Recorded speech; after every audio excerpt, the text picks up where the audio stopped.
You know what it is. It's your mans from the Meadowlands, the big 89106, so sick with it. All the way down to the 030, kicking the dough, you know? Vegas Chronicles with the big homie. Don't act like you don't know me. Mr. High Hood, and I wish you would. Anyway, salutations, y'all. You know my intro original, man. You know what I mean? I'm like no other, and I'm swole with it. I ain't fat and all that with it. I'm swole with it, huh? Swole with it. Yeah, swole with it. Before I get started, shouts out to everybody that support me, man. Especially my my comrade Jeffrey Edwards. He called me and we had a nice conversation, man. Much love. To B Mac Adams, who always tuning in to my channel, man. Salute to you and your family. I know y'all real good. Lil G, No Brains, Andre, Pat, all y'all.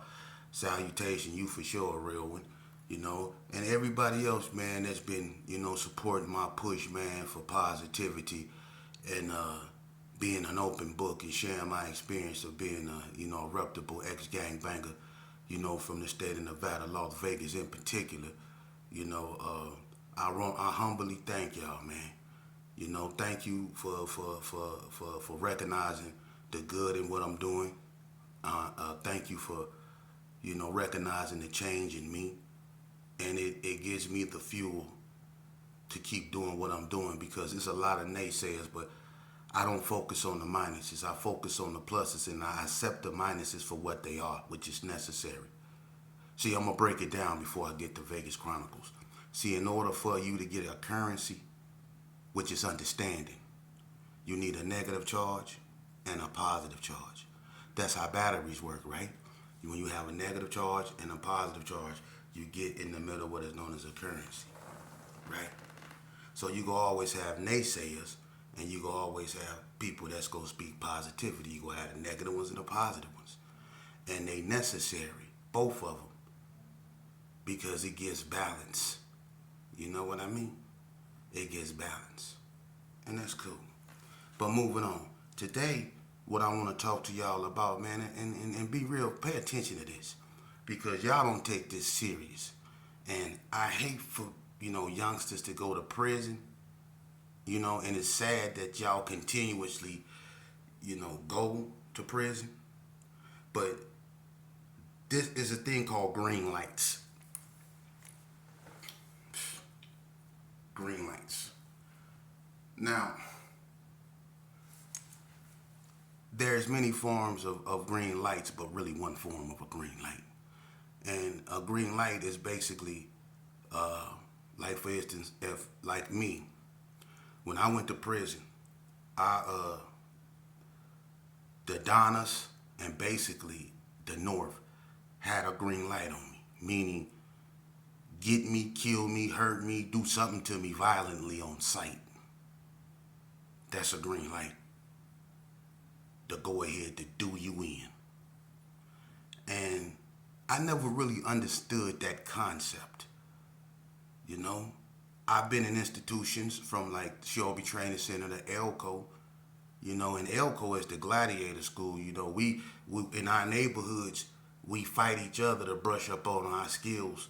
But in Elko, you fight your enemies to brush up on your skills.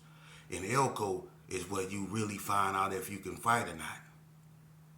Because in Elko, you gonna come across some dudes from other hoods, man, with some talented hands.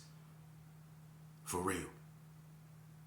But I never heard of green lights. But when I did what I did and I went to prison, I had altercations in the county jail, but that was me tripping. I call it on sight. I didn't know no such thing as green lights and all this. I call it as on sight. When I see you, the dough go be the bail. Wherever I see you, that's where we go get it at, on sight. That's what I knew. But when I went to prison, this green light thing, man, to go ahead to, do me in, I didn't know what that really mean. But when I first got to my first altercation in prison was with EWAC from White Street.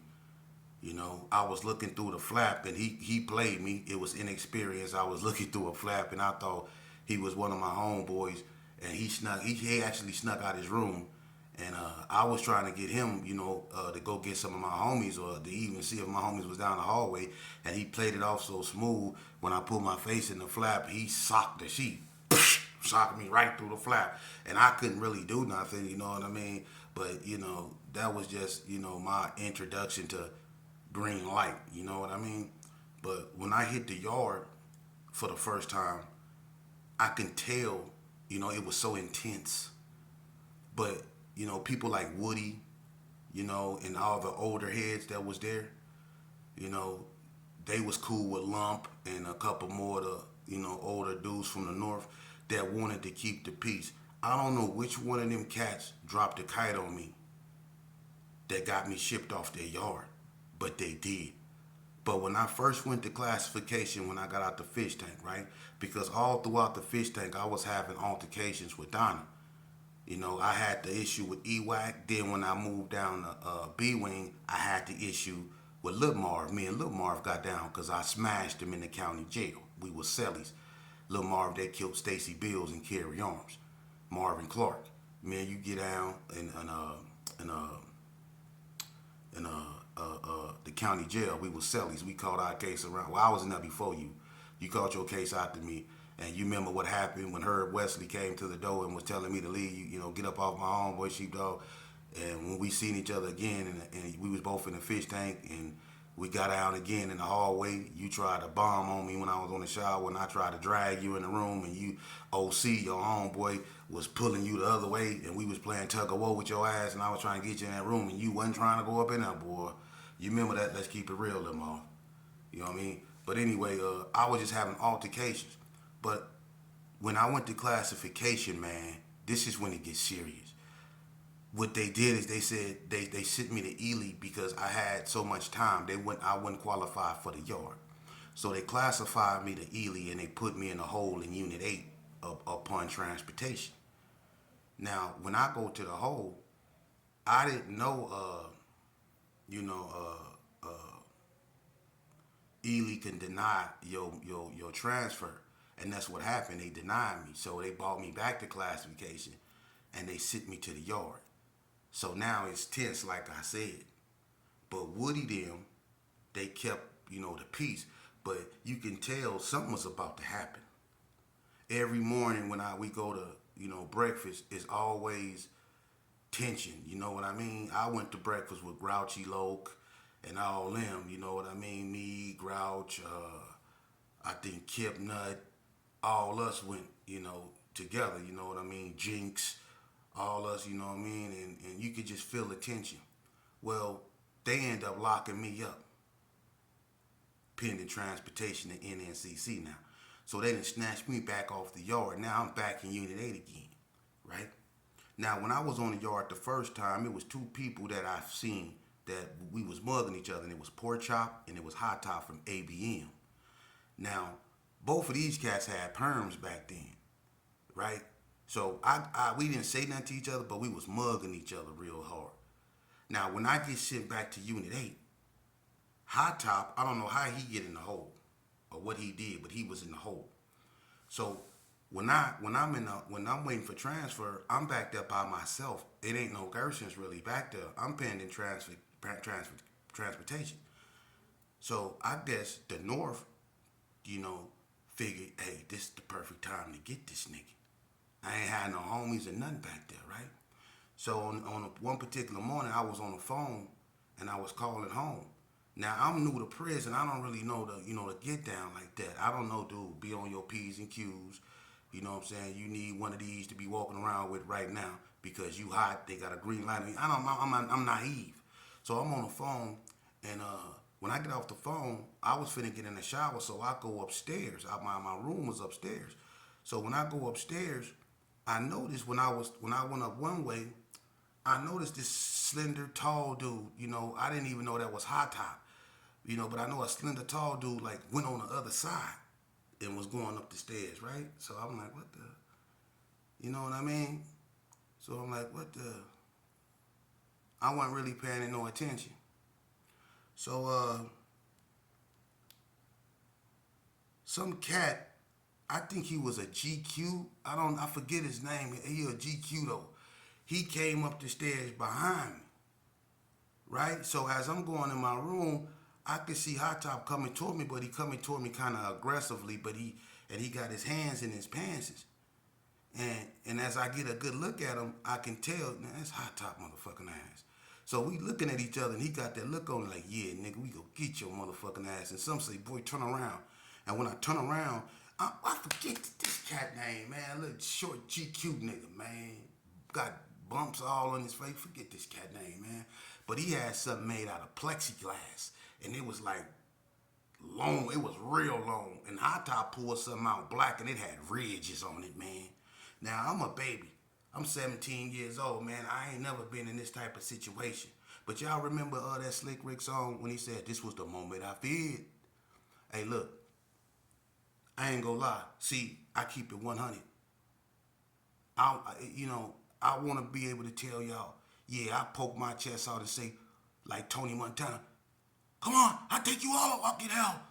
I'll bury you cockroaches. Come on, Marty, come." I want to tell you I said that so bad, but I didn't. When I seen what Hot Top had with ridges on it, I jumped off that top tier like, look, y'all remember that show, The Fall Guy, with Coach C?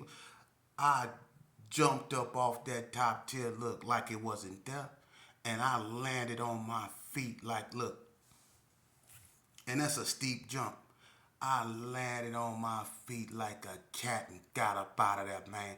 Look, listen, and I'm not gonna even lie because I was locked in there. If anybody been in Unit A, y'all know how them units is. I was in C Wing, so I'm really locked away from the bubble. The bubble is outside of C Wing upwards, like, and it go all the way around, you know.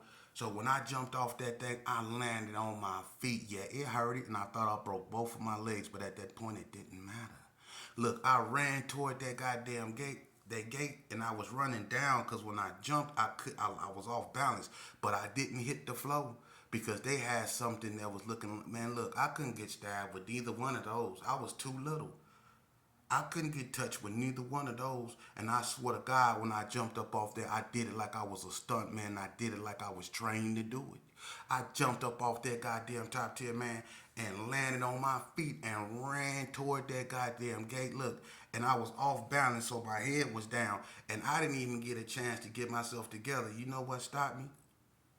I stopped when I hit the top of my head against the gate, and it hit it so hard. Bam! I felt ugly all by the mop buckets. My hand was in dirty mop water and all that. I did not care. I was safe. I made a lot of noise, and the police heard it. Now you can say, "Sheep, that's some Buster stuff," and you might be right. But at this moment, I don't give a damn. It was fight or flight, and the odds went in my favor, so I got up out of there. Do you blame me? Look, when them police came up over there, I fully cooperated. They didn't have to tell me to get up against the wall. I was a part of the wall. I was already up against. Them dudes has, listen, me and I top became cool after that. But he had something with ridges on it. I ain't never seen nothing in prison. You ain't supposed to have nothing in prison with ridges on it. No, I'm finna look. I wish I knew how to say I did some Jackie Chan or Jet Li stuff, and I disarmed him and took the knives and used them on him. Yeah, I wish I could say that, but that didn't happen. No, I jumped off that goddamn top tier, and I did it so cold. I'm telling you, and I know they was like, "Did you see that?" My feet, look, I did not hit that ground. I didn't. For real. And I hit and that my head hit that thing and then police came running. What's going on over there? What you mean what's going on, sir? I need assistance. Come control the situation. De-escalate. Come do something. Shit. But when they got there, I was so happy. I ain't gonna lie, man, you can't win them all. But when you got a green light on you, that's what it is. You know, they almost killed me right there. They had me and they was finna get me. So they end up sending me to NNCC, right? That's why I get up there with Lil Bread, and I happen to be on the yard with all a gang of Gershons. They control the yard, you know. And Lil Bread was the first one that told me. He said, "Hey, D-Man, let me holler at you." He said, "You know them niggas got a green light on you." I'm like, "What? What's that? What you mean?" The dumbo, they go kill you when they see you. I'm like, "What?" And he was like, it was a few Donnas on the yard. So he was like, let's get him off the yard. And we got into it with Sea Dog and Stanky Boo from GQ. And Gangsta and Steve Feazell, you know, smooth things over like, they old heads. So Steve Feazell talked to Gangsta, and Gangsta basically calmed Lil Bread down because Lil Bread was on some trying to roll Stanky Boo and Sea Dog up. And Lil Bread was telling Sea Dog, nigga, you used to be a Gershon, and I remember that because he used to hang with Tweakmaster, you know. So he reminded him of that, you know what I mean? And I was like, okay, so green light, huh? So I put one on him. So every one of them I seen, basically I had to get at, you know. And I'm saying that to say this. That was my experience with green lights. I've seen people that would have green lights on a man get brutally murdered right in my face. Mexicans. I done seen shot callers, Hispanic shot callers, get dealt with because a call came from California for them to be removed for whatever reason. And I seen like Chewy. Remember Chewy from Indian Springs? Remember Chewy got stabbed up under the gym? S.A. Chewy? It was Chewy and Fat Cat. They was the leaders of the Mexicans. And Chewy, he got strung out on heroin. And he used to keep two dudes, two little, Mexicans on the side of him. And one day they was up under the gym, and, Chewy was heavy set. He stayed in Unit 3. He was a heavy set essay, but he liked the heroin. And one day they was up under the gym. It was like right after a little bit after breakfast. It was like during coffee shop when everybody was like, that area was like hella populated. And the dudes that he was standing like in the middle of, everything was cool. And then all of a sudden the two dudes that was on the side of him just started stabbing him up. Just started stabbing him, man. And it was because a call came down from California for him to be removed for whatever reason. They got strict politics. But he got blasted, and it ain't just him, it's a bunch of people that had green lights put on them, And I'm gonna tell you something that was sad to me, Any of y'all remember Scooby, Jarvis Rice? I think his name was Jarvis Rice. He got killed by the police at Tarks. His girlfriend, me and him was in Elko together. His girlfriend at the time that we was in juvenile was LaDonna. Y'all remember y'all remember Bright Skin and LaDonna had the sister named Tanya, got the babies by Bodie Mac from the coast. Remember Carl Green from GQ stabbed her up like 40 something times? That was Jarvis Rice's girlfriend at the time she got stabbed up.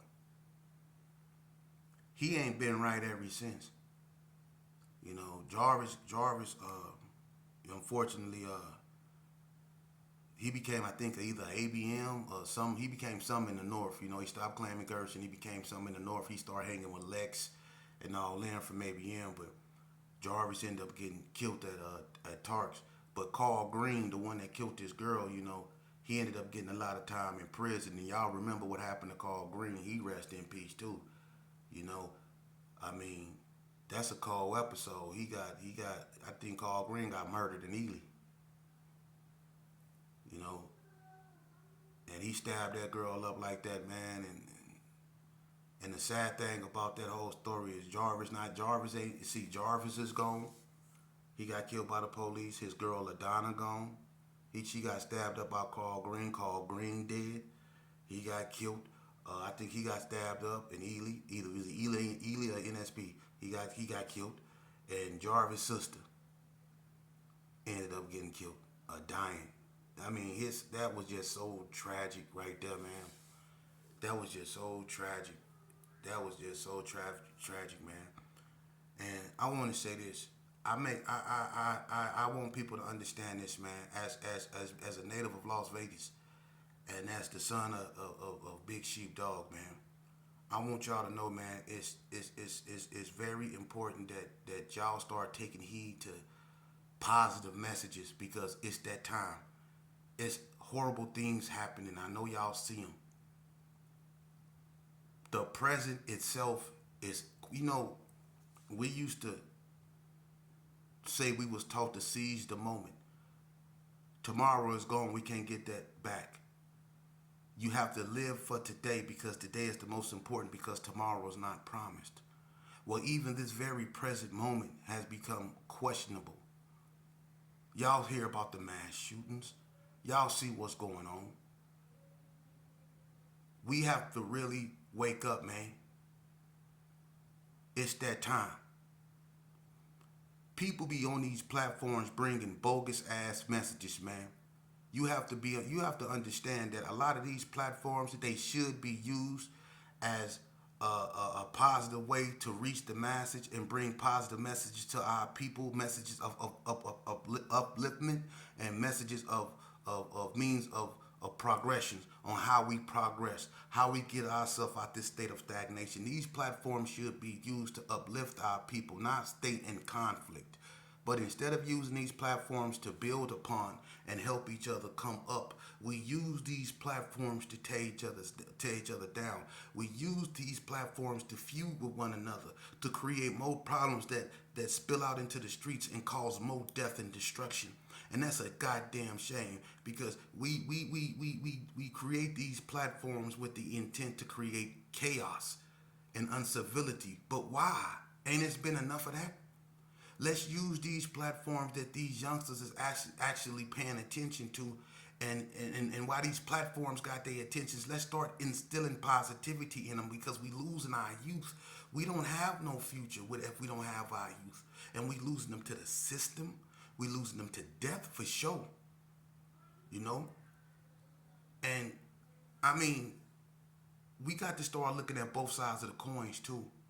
We got to look at the unarmed killing of black men, yes, and we got to address that. But at the same time, look at how they taking over the streets in Chicago. Look at the lawlessness in that. Look at the lawlessness that we do in our own communities. Look at the stuff that we do that's uncivilized to ourselves. We have to also address that vehemently. And I believe we have to address that first because if we address that first, the unarmed killings of black men and women, that will be easier to address. Because we'll be able to stand in unison with a message that, hey, you're not going to kill us no more. But how could we do that when all our movements is for profit? They for profit. Black Lives Matter. They've been exposed, man. They took all that money from the black bloods of the youth and from the crowds of our peoples, and they went and bought mansions with it, man. And we still dying in these streets.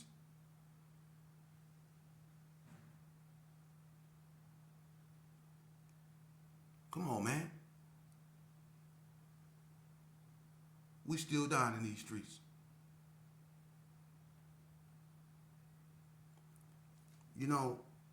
I can't do this by myself. I want to start interviewing people and bringing people on here. Hey, tell your story. Because you here for a reason still. There's a bunch of people that didn't make this journey and y'all know it. It's a bunch of people that didn't make this journey. And that's sad. And if anybody, anywhere, need my assistance in speaking, I'm there. I want to be for the solution. I was for the problem I helped create it. I helped shed the blood of my own people. Yeah, I'm one of the ones that need to walk around with a bag over his head too. But I recognize that. I do. And I want to use my experience to help heal my community. If I can find peace, peace is to be found. because it didn't get no worse than me when it came to these streets, when it came to violence, when it came to pathological behavior. It didn't get no worse than me. But I need more people like me, like-minded like me, to stand with me so we can save our youth, man. For real. This is serious, man. I can sit here and talk about gang banging and what happened to people all day long, but at some point that's gonna get old. We gonna have to go in the real world, man. There's people out here that's really hurt, man, and there's conversations that need to be had, and we need to have them. You know, there's a time and place where we can talk about how this started, where this come from, and why we do this. But at a certain point, we gonna have to get into reality of where we going now. Why is we still stagnated? Why is we still allowing the same thing that I used to do back in the 80s to go on now? Come on, man. I don't understand how y'all just can sit up with your Bud Ices and tell your homeboys you love them more than you love your own damn kids. And how many of y'all really think about what I just said? How many of y'all tell y'all homeboys y'all love them more than y'all love y'all kids? How many of y'all tell y'all homeboys y'all love them more than you tell your own girl that? You only really tell your girl you love her when you're locked up and you need $40 to get you some commissary. That's when you really love your female. When you writing her them Shakespearean letters when you in prison and you got your headphones on listening to whoever. I miss you. And you writing you love your